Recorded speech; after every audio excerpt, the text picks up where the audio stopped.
Hello again, I'm John Terzak, and welcome back to The Seasoned Cook.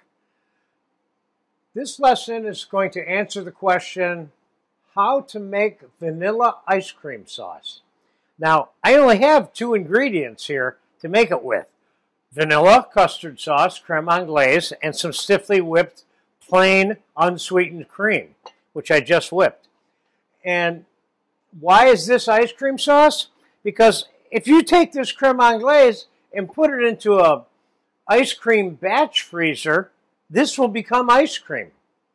But I made this with milk, which is what I usually make creme Anglaise with.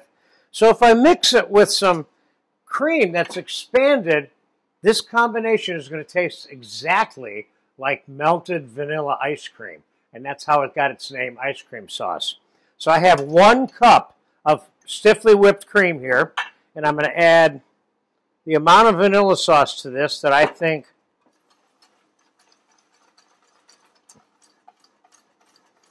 remember, in order for it to be like ice cream sauce, you want it to have the texture of melted ice cream when you're done.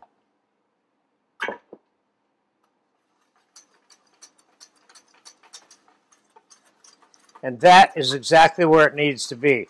I probably put about 1 cup of the creme anglaise in there and 1 cup of the the stiffly whipped cream.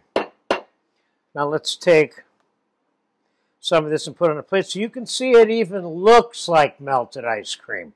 Now, I'm going to serve this with any number of things like French toast or hot chocolate souffle. You see how that looks just like melted ice cream now? And it tastes exactly like fresh melted ice cream. If you get a chance to have this sauce, definitely enjoy yourself. It's great.